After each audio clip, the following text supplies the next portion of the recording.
Hi ළමයි ඔන්න අද අපේ පෙර පාසලේ අවුරුදු චාරිත්‍ර වාරිත්‍ර සිදු කරනවා. උදේම අපි ඉතින් අපේ දරුවෝ එක්ක එකතු වෙලා සේරටම කලින් අපි සියලුම වැඩ ආරම්භ කරන්න කලින් අපේ දරුවෝ එක්ක ආගම සිහිපත් කරා. ආගම සිහිපත් කරාට පස්සේ තමයි අපි අපේ නැකත යොදාගෙන තිබුණේ අවුරුදු උදාවට. ඉතින් ආගම සිහිපත් කරාට පස්සේ අපි රතින්න පත්තු කරලා අවුරුදු උදා වෙන නැකත උදා වුණා කියලා අපේ දරුවන්ට දැනුම් දීමක්. ඔන්න ඉතින් අපි අවුරුදු උදාවෙන් පස්සේ අවුරුදු ගීත ඇසීමට අපේ පෙර පාසලේ දරුවන්ට අවස්ථාව ලැබලා තියෙනවා. මොකද අවුරුදු ගීත කියන දේවල් ගොඩක් ළමයි අද වෙනකොට දන්නේ නැහැ.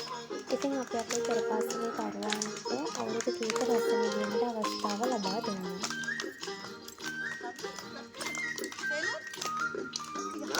හඬක බමුණු නටන ලස්සන ගම්මැද්දේ බණ්ඩී කිය පන්සිංගල අවුරුද්දේ හඬක බමුණු නටන ලස්සන ගම්මැද්දේ සයිලන්ට් දාන්න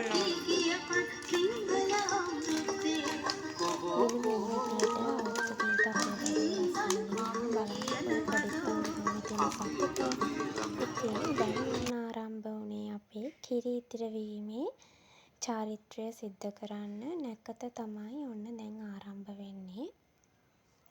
සාමාන්‍යයෙන් කිරි ඉතිරවීම සිද්ධ කරන්නේ ගෙදරකදී නම් අපේ අම්මා තමයි සාමාන්‍යයෙන් ගෙදරදී නම් කරන්නේ. ඉතින් පෙර පාසලේ අපිට අපේ අම්මා වගේ ඉන්නේ අපේ ලොකු ටීචර්. ඉතින් ඔන්න අපේ කිරි ඉතිරවීමේ චාරිත්‍රය අපේ ලොකු ටීචර්ගේ අතින් තමයි සිද්ධ කෙරුණේ. අපි ඉතින් කිරි ඉතිරවීමේ චාරිත්‍රය ඇති වැදගත්කම ගැන එතකොට ඒක කොහොමද සිද්ධ කරන්නේ කියන එක දරුවන්ව දැනුවත් කරා. බලන්නකෝ අපේ පොඩිත් හරිම ආසාවෙන් තමයි මේ චාරිත්‍රය එක්ක එකතු වෙලා ඉන්නේ. නැකතක් ආරම්භ වෙනවා කියන එක අපි අපේ දරුවන්ට දැනුවත් කරන්නේ ගොඩක් වෙලාවට රතිඤ්ඤ පත්තු කිරීමෙන්. බලන්නකෝ ඉතින් අපි අපේ පොඩිත්තන් හරිම ආසාවෙන් තමයි මේ කිරි ඉතිරවීමේ චාරිත්‍රයට සහභාගී වෙලා ඉන්නේ. එයාලා ගොඩක් ආසාවෙන් බලන් ඉන්නවා කිරි උතුරනකම්.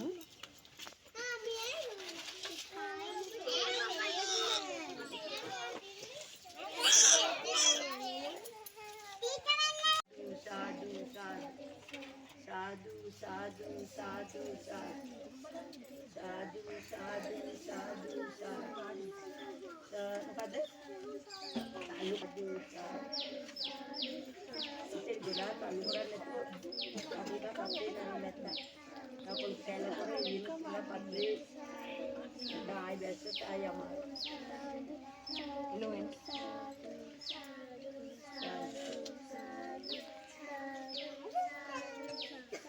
පේනෝනේ පැටියෝ පේනවා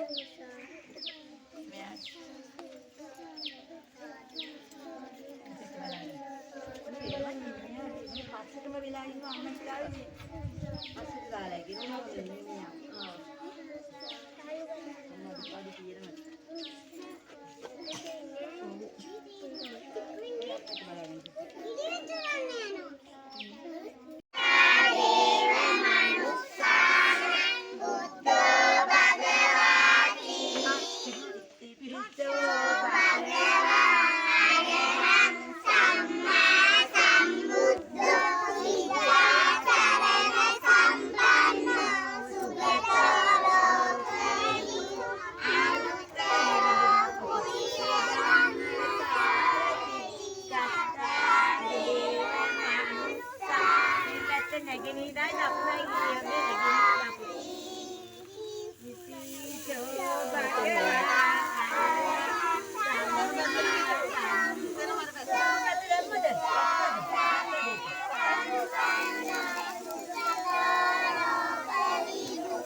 කිරි උතුරල වැටුනේ නැගෙනහිර පැත්තට.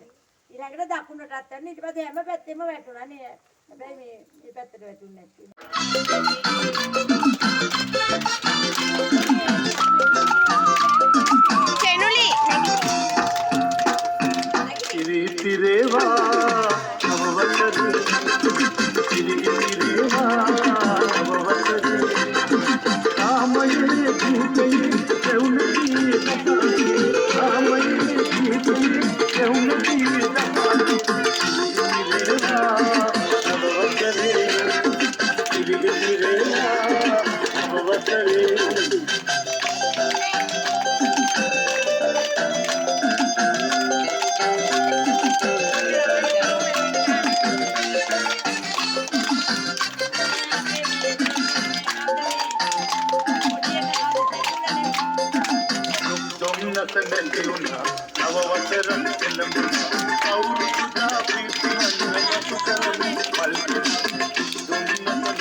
ඔන්න ඉතින් දැන් අපේ දරුවන් එක්ක අවුරුදු ක්‍රීඩා තමයි කරන්න යන්නේ. අපේ දරුවන්ට අපි අවුරුදු ක්‍රීඩාවක හොඳ තනුමක් ලබලා දෙන්න ඕන. මේ කරන්නේ කොටු පැනීම කියන ක්‍රීඩාව.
ඔයාලා බලන්නකො මේ දරුවෝ කරන මේ ජන ක්‍රීඩාව ඔයාලා දන්නවද කියලා.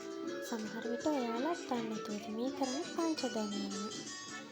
ඉතින් අපි අපේ දරුවන් එක්ක අවුරුදු කාලෙට මේ ක්‍රීඩා කරනවා නම් ගොඩක්ම හොඳයි. මොකද දරුවන්ට මේ ක්‍රීඩා කරන අවබෝධයක් තියෙනවා. අපේ පෙර පාසලේ නම් කොටු පැනීම කළා. එතකොට පංච දැනීම කළා. ඉස්සරහට අපි කල්ලි දැනීම කියන ක්‍රීඩාවක් කරනවා. වීඩියෝ එක දිගටම නරඹන්න. එතකොට ඔයාලට අපි කරන සේම ක්‍රීඩා ටික බලා ගන්න පුළුවන්.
ඉතින් අපි පුංචි බ්‍රේක් එකක් අරගෙන අපේ දරුවන්ට කැමති විදියට නටන්න අවස්ථාව ලබා දෙනවා. මොකද දරුවෝ කියන්නේ සෙල්ලමට නටනට බර කට්ටියක්නේ.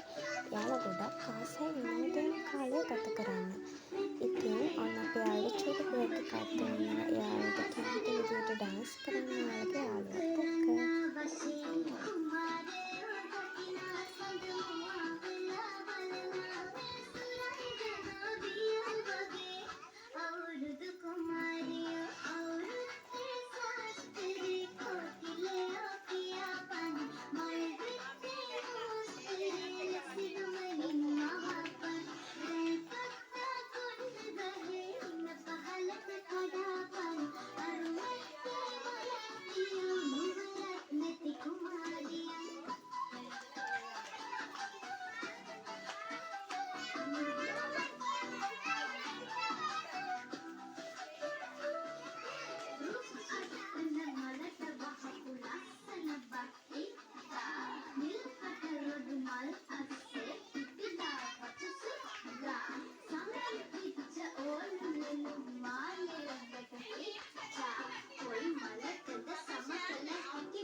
මේ අපි අපේ දරුවන් එක්ක කරන තවත් අවුරුදු ක්‍රීඩාවක්. මේක අපි හඳුන්වනවා කල්ලි දැමීම කියලා.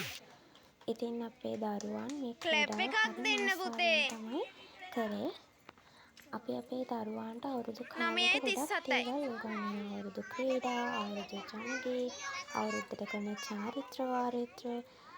පොඩි දරුවෝ කියලා කියන්නේ අපේ අනාගත පරපුර. එතකොට එයාලා දැනගෙන ඉන්න ඕන අවුරුද්දට මොනවද කරන්නේ, අවුරුදු කැවිලි වර්ග, මේ අවුරුද්ද ඇයි අපි සමරන්නේ, මේ අවුරුද්ද කියන එක ගත්තට පස්සේ ඒක ගැන සියලුම තොරතුරු අපි අපේ දරුවන්ට කියලා දෙන්න ඕන. මොකද අපේ දරුවෝ තමයි අනාගතේ මේ බාර ගන්න ඉන්න පිරිස. ඉතින් එයාලා හොඳ යහපත් දරුවෝ වගේම හොඳ දැනුමකින් යුක්තව අපි අපේ සමාජයට අපේ දරුවෝ මුදා හරින්න ඕන.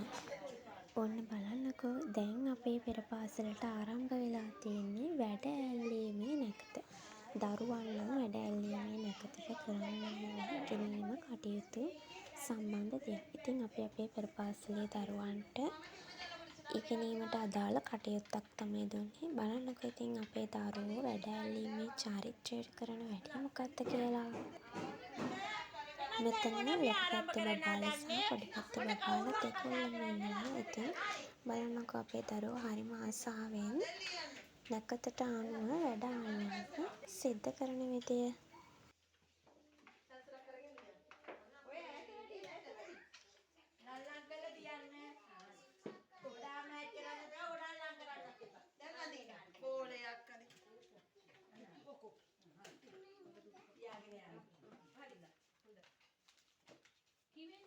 බෝලයක් අඳින්නේ. දැන් ගන්න කවුරුත් තියන්නේ. මොකක්ද දන්නේ? ඉරක් අඳින්නේ. කම්බිදියා. බෝලයක් අඳින්න. අනිත් පැත්ත බලන්න යන්නේ ලාකුර විතරයි කරන්නේ.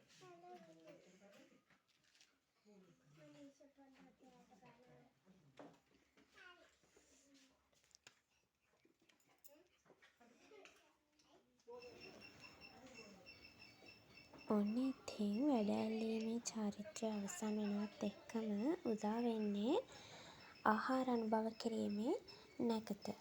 ගෙදරදි නම් ගොඩක් වෙලාවට මේ නැකතට අපේ ගෙදර තාත්තා තමයි පවුලේ හැමෝටම කිරිබත් කෑල්ලක් එහෙම කවනවා.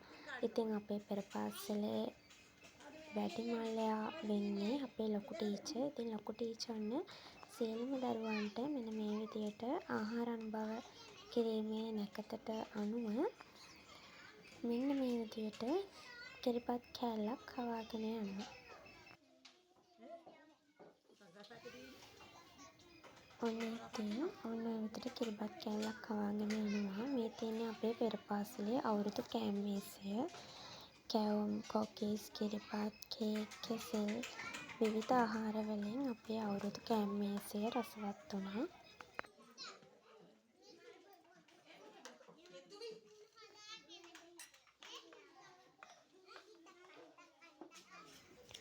ආහාර අනුභව කිරීමේ නැකතෙන් පස්සේ අපිට උදා වෙන්නේ ළිඳ සමග ගනුදෙනු කිරීමේ නැකත.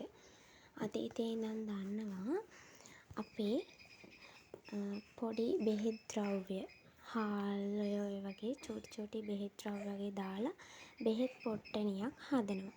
මේ බෙහෙත් පොට්ටනිය ළිඳට දාලා තමයි ළිඳ එක්ක ගනුදෙනු කරන්නේ.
ඔන්න ඉතින් දැන් ආරම්භ වෙලා තියෙන හිස තෙල් ගෑමේ චාරිත්‍රය. හිසට කොහොඹ පත්ත, පයට කොළොම් පත්ත තියලා අපි මේ චාරිත්‍රය සිද්ධ කරනවා. මේ චාරිත්‍රයෙන් අපි බලාපොරොත්තු වෙන්නේ දීර්ඝායුෂ ලබා ගන්න එක තමයි. ඉස්සර ඉඳන්ම මේ චාරිත්‍රය සිද්ධ කරන්නේ ගොඩක් වෙලාවට පන්සලේ හාමුදුරුවෝ තමයි ගොඩක් වෙලාවට හිස තෙල් ගෑම සිද්ධ කරන්නේ.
හිස තෙල් ගෑමේ චාරිත්‍රයෙන් පස්සේ ආරම්භ වුණේ ගනුදෙනු කිරීමේ නැකත. ඉතින් අපේ පෙර පාසලේ ප්‍රධාන ආචාර්යතුමිය වන යමුනා ගජනායකතුමිය වන අපේ ලොකු ටීචර් විසින් සියලුම දරුවන් සමග ගනුදෙනු කිරීමේ චාරිත්‍රය සිද්ධ කරා.